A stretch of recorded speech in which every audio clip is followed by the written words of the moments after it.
네, 지금부터는 외국인과 기관의 수급을 통해서 시장의 힌트를 얻어보겠습니다. 수급에 참견 시간이고요. 오늘은 프로 참견러 소녀로 퍼스트프라임 리서치 팀장님 모셨습니다. 팀장님 어서 오세요. 네, 안녕하십니까. 네, 외국인의 수급 동향부터 빠르게 살펴보시죠. 외국인의 순매수 탑10인데요. 미국에서 금융주들이 줄줄이 호실적을 발표하면서 국내 증시에서도 금융주에 대한 기대감이 높아지고 있습니다. 이에 따라서 KB금융, 하나금융지주, 기업은행까지 매수하고 있는 모습이고요. 오늘은 외국인 각기 다른 섹터의 기업을 매수하는 모습입니다. 오늘 시장이 부진하다 보니까 좀 개별 종목에 집중하고 있는 걸로 풀이가 되는데요. 그런데 여기서 좀 특별하게도 외국인이 2차 전지 안에서 LG 에너지솔루션도 아니고 삼성 SDI도 아니고 포스코홀딩스를 가장 많이 매수하고 있더라고요. 포스코홀딩스 주가를 보니까 하락하고 있는 추세던데 외국인이 왜 매수를 하는 걸까요, 팀장님?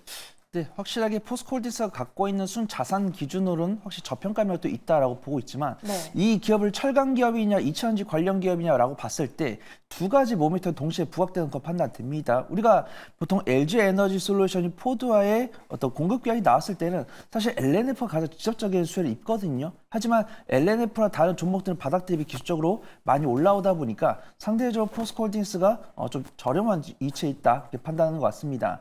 그 다음에 불과 몇 시간 전에 이 포스코홀딩스 관련해서 리포트가 나왔더라고요. 그래서 어떤 중장기적인 관점은 실적이 크게 개선될까 좀 지켜봐야겠지만 단기적인 관점으로 실적이 반영되지 않을까 그렇게 판단됩니다.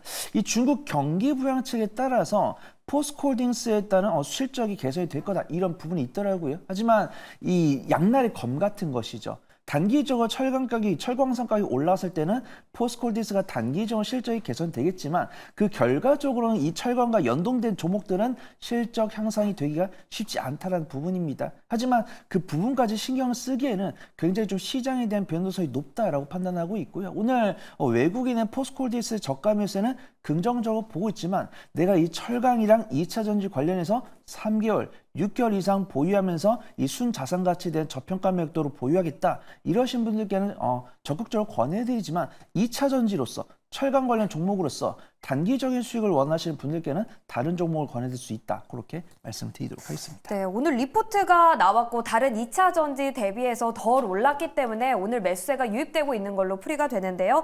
그런데 포스코홀딩스 주 산업이 철강 산업인 만큼 중국 경기를 좀 유심히 지켜봐야겠습니다.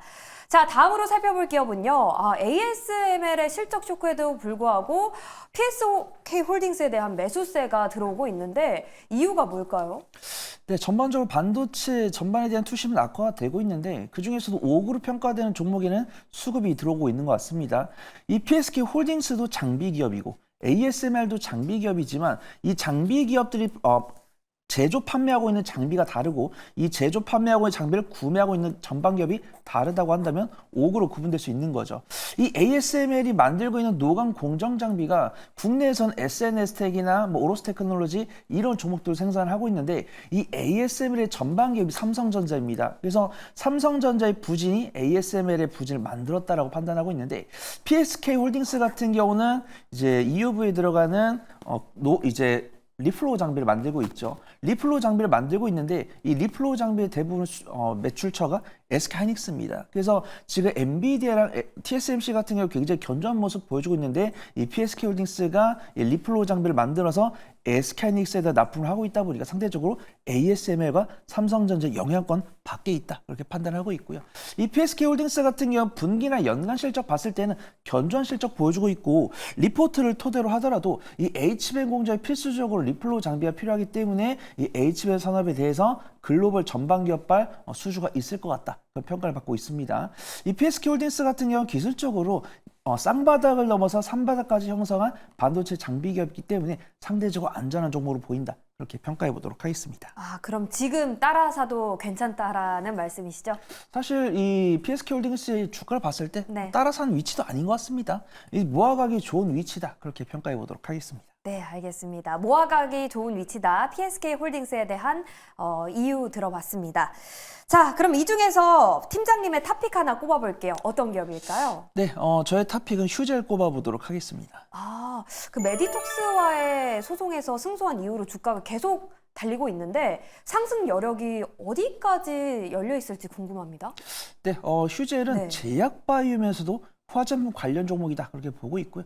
우리 앵커님께서 말씀을 해주신 것처럼 이 IT시에서 승소를 했는데 사실은 승소가 이미 예비 승소에서 나왔습니다. 근데 제가 뭐 법적 전문가가 아니기 때문에 예비 승소한 부분들이 최종 승소까지 간단한 보장을 할 수 없겠지만 앞에서의 판례를 봤을 때는 그 10중 8구가 예비 승소한 기업이 최종에서도 승소하는 경향이 많더라고요.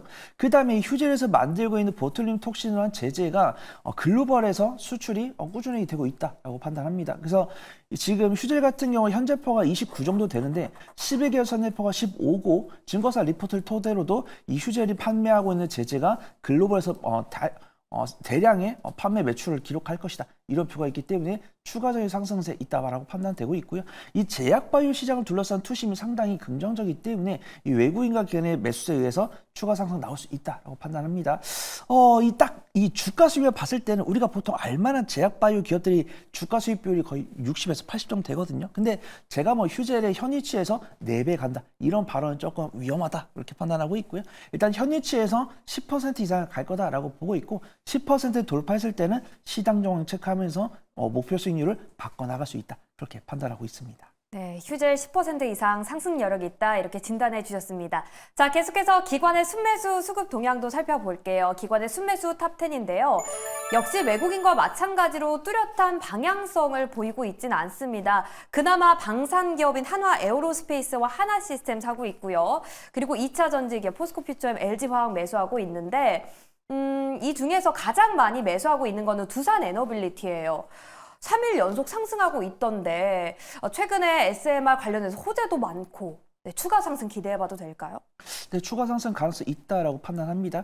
이 두산 에너빌리티가 3일 전에 상승할 때 사실 원전 관련 모멘텀으로 상승한 것 같아요. 오늘도 근데 두산 에너빌리티 같은 경우 이 해상풍력 관련 뉴스가 있더라고요. 우리가 아시다시피 두산 에너빌리티는 해상풍력 관련 종목이면서도 원전 관련 종목입니다. 그다음에 이 윤석열 대통령이 혹은 뭐 주요 인사들이 좀 해외 파견 나갔을 때 원전에 대한 수주가 나오지 않을까 이런 기대감도 있었어요. 근데 구글에선 소형 SMR을 처음으로 이제 계약했다라는 뉴스가 나오고 있고 두산 에너빌리티 입장에서도 750메가와트급 해상 풍력 사업을 위한 해상 터빈 풍력 발전기 공급 계약 이슈가 있었기 때문에 그 두 가지 훈풍에 따라서 상승이 있다라고 판단됩니다.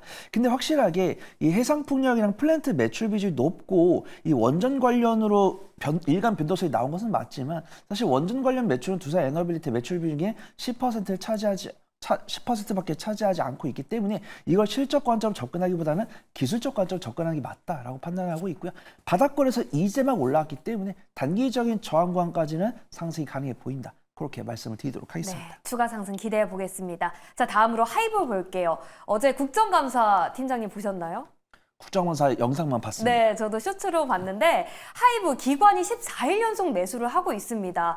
바닥을 이젠 다 다졌다고 봐도 되는 건지요? 네, 투자자분들께서 이 한의양의 눈물에 감동을 한 것이 아닌가 그렇게 판단됩니다. 저는 우리 하이브랑 뉴진스 워낙 좋아하지만 투자는 좀 냉철하게 한 타입입니다. 그래서 내가 하이브를 투자할 때 물론 이 뉴진스랑 한의에 대한 팬심으로 투자할 수는 있겠지만 소중한 돈이기 때문에 성장 모멘텀을 정말 열심히 찾아봤거든요. 근데 딱히 성장 모멘텀은 없는 것 같습니다. SM이나 JYP 같은 경우는 밸류업 지수에 포함이 됐기 때문에 증거사 리포트가 상당히 많이 나오거든요. 근데 YG랑 하이브 같은 경우는 이 경영권 오너 리스크가 있기 때문에 리포트가 많이 안 나오는 부분입니다. 근데 우리가 아는 것은 이 4대 엔터사 중에서 JYP를 제외하고는 가장 견조한 실적을 보여주는 기업은 하이브라는 것을 알 수 있고 그 이면에는 뉴진스가 있다는 것을 알 수 있습니다. 우리가 이 뉴진스의 거처가 정말 분분명하지만 많은 이제 증권 전문가분들께 이야기를 하면은 이 뉴진스가 하이브를 떠나서 새로운 곳에 등지를 틀 가능성 높지 않다라고 보고 있거든요. 근데 이 하이브에 남아있을 때는 뉴진스가 결국 가져다 실적은 하이브의 밑바탕이 될 것이기 때문에 실적 대비해서 과대 낙폭 구간을 보는 게 맞다라는 뷰가 있습니다. 그 다음에 중국 경기 부양 측에 대한 기대감으로 등락을 보이는 섹터들이 많지만 하이브는 상대적으로 논외의 영역에 있습니다. 그렇기 때문에 중국 경기 부양에 대한 기대감, 이 한일을 비롯한 뉴진스를 비롯한 국정감사 리스크가 있지만 상대적으로 주가 그 이상으로 낙폭 과대를 보이다 보니까 기관의 픽을 받는 것이 아닌가 그렇게 판단을 해보도록 하겠습니다. 네, 기관의 매수세는 저가 매수세가 유입되는 거다라고 풀이를 해주셨습니다. 자, 그럼 이 중에서도 팀장님의 탑픽을 하나 꼽아볼게요. 골라주시죠. 네, 저는 상대적으로 네. 2등에 랭크한 현대모비스 꼽아보도록 하겠습니다. 현대모비스 모멘텀 들어볼게요. 근데 굉장히 재밌습니다. 지금 테슬라가 자율주행 로보택시를 공개하고 밀렸는데 소프트웨어 관련 종목들 약세를 보이는데 하드웨어 기업들은 굉장히 좋은 모습 보여주고 있습니다.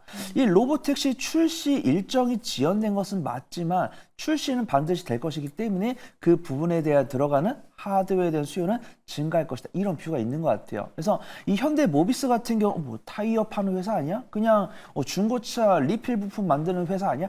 이렇게 생각하시는 분은 계시겠지만 이 현대모비스야말로 현대오토에 버금가게 현대차의 자율주행 차량에 반드시 필요한 소프트웨어를 만들 수 있다. 그렇게 평가되고 있습니다. 그 다음에 현대모비스 같은 경우는 지분 문제도 있고 기술적 위치 괜찮고 현대차가 자율주행 사업을 진행하기 위한 혁신 기술을 제공할 것이다. 라고 평가되고 있기 때문에 현대모비스는 유심히 봐야 된다. 그렇게 판단해 보도록 하겠습니다. 네, 알겠습니다. 그럼 좀 더 좁혀서 외국인 대 기관, 기관 대 외국인, 옥석을 가려보겠습니다. 어제 신고가를 기록한 휴젤 대 최근 한 달 동안 외국인과 기관이 집중 매수하고 있는 현대모비스, 팀장님의 선택은요? 네, 제 선택은 휴젤을 택해 보도록 하겠습니다. 휴젤, 네, 자세한 가격 전략 세워주시죠. 네, 우선 우리 시청자분들께서 가장 좋아하는 것은 저 두 종목을 동일 기간을 보였을 때 어떤 종목이 더 기대 수익률을 가져갈 수 있을까 이 부분일 것 같습니다. 저는 이 제약바이오 현재 처해져 있는 업황이라든가 휴젤이 앞으로 보여줄 실적 이런 것들을 본다고 한다면 휴젤이 조금 더 동일 기간을 보였을 때 높은 목표 수익률을 가져갈 수 있다라고 판단하고 있고요. 제가 손절가는 27만 8천 원 잡아드리고 1차 목표가는 32만 3천 원입니다. 근데 제가 아까 서두에 말씀드린 것처럼 네. 업종 대비 4분의 1가의 저평가를 매력도를 갖고 있기 때문에 120만 원까지 가기를 바라는 마음으로 1차 목표가 32만 3천 원 보도록 하겠습니다. 네, 휴젤 추가 상승 기대해 보겠습니다. 오늘의 수급부 참견은 손여로 팀장님과 함께했습니다. 오늘 말씀 고맙습니다. 감사합니다.